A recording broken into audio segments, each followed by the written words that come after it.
উনুন test of Bengal. আজ থাকছে কলকাতার রেস্টুরেন্টের স্বাদের মতো স্পেশাল চিকেন বিরিয়ানি। আর এই বিরিয়ানি বানানো কতটা সহজ সেটা জানতে হলে আপনাকে দেখতে হবে পুরো ভিডিওটা। এর জন্য আমি 1 কেজি চিকেন খুব ভালো করে ধুয়ে তাতে 100 গ্রাম টক দই মাখিয়ে রেখে দিচ্ছি 1 ঘন্টার জন্য, আর অন্যান্য কাজগুলো তার সাথে করে নিচ্ছি। এখানে মোট 500 গ্রাম পেঁয়াজ, 3টে রসুন আর 50 গ্রাম আদা নিয়েছি। আর নিয়েছি বিরিয়ানির জন্য চাল। এই বিরিয়ানির চালটাও আমি 1 ঘন্টা ভিজিয়ে রেখে দেবো। চাল আগে থেকে ভিজিয়ে রাখলে রাইসটা খুব ঝরঝরে হয় আর অনেকটাই লম্বা হয়, তাই চাল আগে থেকে ভিজিয়ে রাখছি। কড়াইতে তেল গরম করে তাতে কয়েক টুকরো আলু আমি ভেজে নিয়েছি। আর এবারে 500 গ্রাম পেঁয়াজের মধ্যে থেকে 3টে বড় পেঁয়াজ আমি খুব পাতলা পাতলা করে কেটে বেরেস্তার জন্য ভেজে নিচ্ছি। তার জন্য কড়াইতে দিয়ে দিলাম 4 টেবিল চামচ মতো রিফাইন অয়েল। তাতে দিয়ে দিচ্ছি গোটা গরম মশলা। এবারে পেঁয়াজগুলো আমি ভেজে নেব একদম হালকা আঁচে। পেঁয়াজ ভাজার সময় কিন্তু কোনো লবণ দেব না, লবণ দিলে বেরেস্তাটা নরম হয়ে যাবে, তাই মুচমুচে পেঁয়াজ বেরেস্তার জন্য লবণ ছাড়াই আমি ভেজে নিচ্ছি। ভিডিওটা আপনারা কে কোথা থেকে দেখছেন কমেন্ট করে আমাকে জানাতে ভুলবেন না। পেঁয়াজ বেরেস্তা ভাজা হয়ে গেছে, আর এরপরে পেঁয়াজটা তুলে রেখে নিয়ে কড়াইতে আরও 1 কাপ সর্ষের তেল দিলাম। তেল গরম হলে তাতে দিয়ে দিচ্ছি তেজপাতা, শুকনো লঙ্কা ফোড়ন। ফোড়ন ভাজা হয়ে গেলে তাতে 3টে পেঁয়াজ কুচি ভাজতে দিয়ে দিলাম। আর এরপরে আরও 2টো পেঁয়াজ আর 3টে রসুনের আমি একটা পেস্ট করে রেখেছি, সেই পেস্টটাও দিয়ে দিচ্ছি।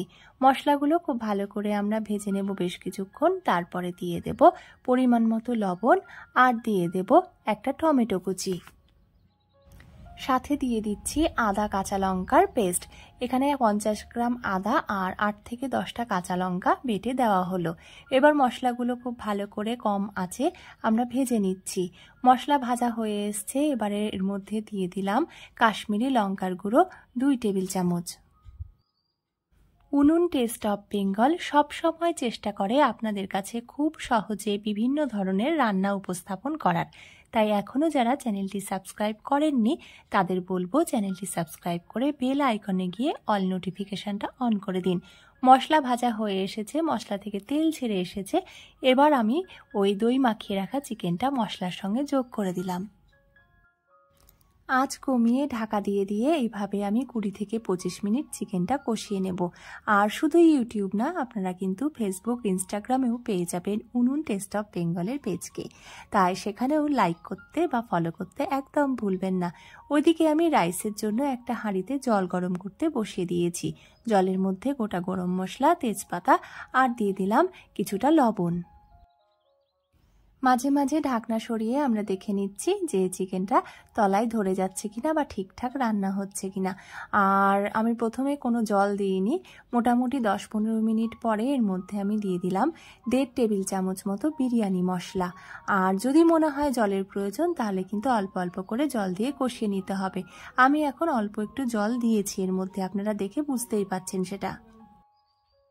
যে কোনো রান্না বিভিন্ন পদ্ধতিতে করা যেতে পারে, বিরিয়ানিও তার ব্যতিক্রম নয়। তাই আজকে আমি একটু অন্যভাবে করছি। আর ডেসক্রিপশন বক্সে গিয়ে আপনারা আরও বিরিয়ানির লিংক বা ভিডিও পেয়ে যাবেন, যেখানে দম দেওয়ার পদ্ধতি বা বিরিয়ানি রান্না করার পদ্ধতিগুলো একটু অন্যরকম, তাই আপনারা সেগুলোও দেখতে পারেন। হাঁড়িতে জল ফুটে উঠলে এবার আমি ভিজিয়ে রাখা চাল দিয়ে দিলাম। এবারে একটা প্রেসার কুকারের মধ্যে আমি ভেজে রাখা আলুগুলো নিয়েছি, আর তার মধ্যে মাংসের গ্রেভি 1 হাতা দিয়ে অল্প একটু জল আর সামান্য লবণ দিয়ে একটা হুইসেল দিয়ে আমি আলুটা সেদ্ধ করে নেব। বিরিয়ানির রাইস পুরোপুরি সেদ্ধ করব না, মোটামুটি 70 ভাগ সেদ্ধ হলে নামিয়ে নেব, আর বাকি 30 ভাগ আমরা দমে বসিয়ে দেব যখন, তখন সেটা সেদ্ধ হয়ে যাবে। দেখুন যে ভাত হয়ে গেছে এবং এটা খুব ঝরঝরে হয়েছে। তবে ঢাকনাটা আমি খুলে এখন হাওয়ার নিচে বা পাখা চালিয়ে রেখে দিচ্ছি, যাতে তলার দিকের ভাতগুলো নরম না হয়ে যায়। মোটামুটি আধ ঘন্টা পর আমি দেখে নিচ্ছি যে মাংস রান্না হয়েছে কিনা।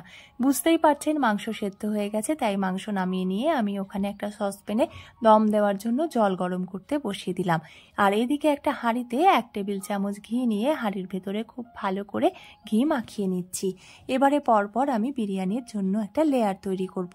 এর জন্য প্রথমে বেশ কিছুটা ভাত হাঁড়ির মধ্যে দিয়ে দিলাম, আর তার উপরে ছড়িয়ে দিচ্ছি সামান্য লবণ আর সামান্য চিনি। খুব বেশি করে দেব না, কারণ আমরা এই একইভাবে পরপর 3টে লেয়ার তৈরি করব।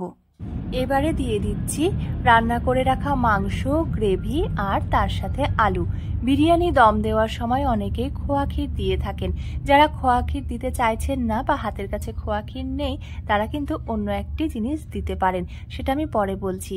এই মাংস আলু দেওয়ার পর এর মধ্যে দিয়ে দিলাম 1/2 টেবিল চামচ মতো বিরিয়ানি মশলা, আর খোয়া ক্ষীরের পরিবর্তে দিয়ে দিলাম 1/2 টেবিল চামচ মতো গুঁড়ো দুধ। এতে করে খুব সুন্দর টেস্ট হবে। ছড়িয়ে দিচ্ছি ভেজে রাখা পেঁয়াজ বা পেঁয়াজ বেরেস্তা, আর এর উপরে এবার দিয়ে দেব 1 টেবিল চামচ মতো কেওড়া জল আর 1 টেবিল চামচ মতো গোলাপ জল।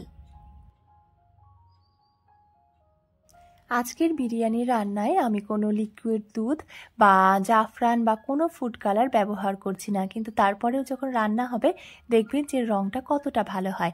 যাই হোক, ওই লেয়ারের পর আমি আবার ছড়িয়ে দিলাম বেশ কিছুটা ভাত। একইভাবে আমরা আরও একবার সব জিনিসগুলো দিয়ে দেব, যেমন ধরুন মাংস, আলু, গ্রেভি, নুন, চিনি, বিরিয়ানি মশলা, তারপরে গুঁড়ো দুধ, পেঁয়াজ বেরেস্তা, কেওড়া জল আর গোলাপ জল, সবগুলো জিনিসই আমরা আরও একবার এই লেয়ারের উপরে ছড়িয়ে দিচ্ছি। আমি আমার ভিডিওর মাধ্যমে সব সময় একটা বার্তা আপনাদের কাছে পৌঁছানোর চেষ্টা করে থাকি যে খাবার এবং জলের অপচয় করবেন না, খাবার ভাগ করে নেবেন, এতে কিন্তু ভালোবাসা বাড়ে।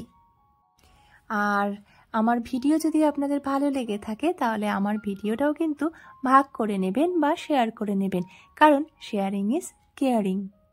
দেখুন, আমরা ওই একই পদ্ধতিতে একই মাপে বাকি জিনিসগুলো দিয়ে আরেকটা লেয়ার বা আস্তরণ তৈরি করে নিলাম। পরপর এইভাবে 3টে লেয়ার তৈরি করে আমরা কিন্তু বিরিয়ানিটা দমে বসিয়ে দেব।